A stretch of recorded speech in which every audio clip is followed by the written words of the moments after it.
Concert ni Vice mamaya na, ayon Perez hindi pa din umuwi sa Pinas para samahan si Vice.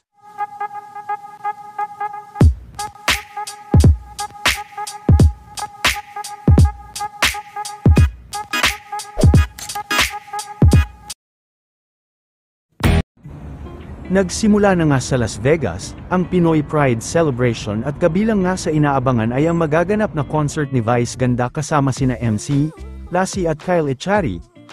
Marami rin ang nagulat dahil matapos ang monthsary nila Vice Ganda at Ayon Perez ay marami ang nag-iisip na umuwi na rin si Ayon Perez sa Pinas. Dahil sa naging live ni Vice noong nakaraan ay sinabi nga nito na uuwi na si Ayon Perez dahil ayaw niya itong mahirapan sa palipat-lipat na biyahe. Sa naging pagkain nila Vice sa labas kanina ay makikita din ang kamay ni Ayon Perez habang inaabot ang kanilang pagkain ni Vice. Nakumpirma din na hindi umuwi si Ayon dahil nag-post din ito ng kanilang bagong larawan.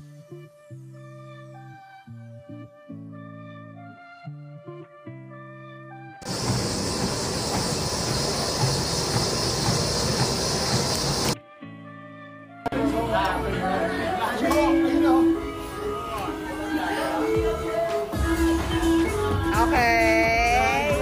Hindi ko nakuha yung ano eh.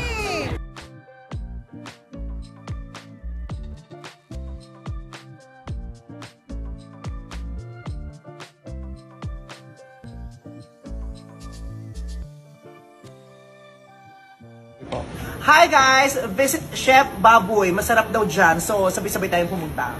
Mali mo, ilibre ka pa. Thank you.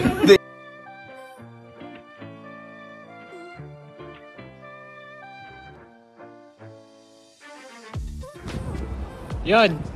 Saan tayo? Dates, credits.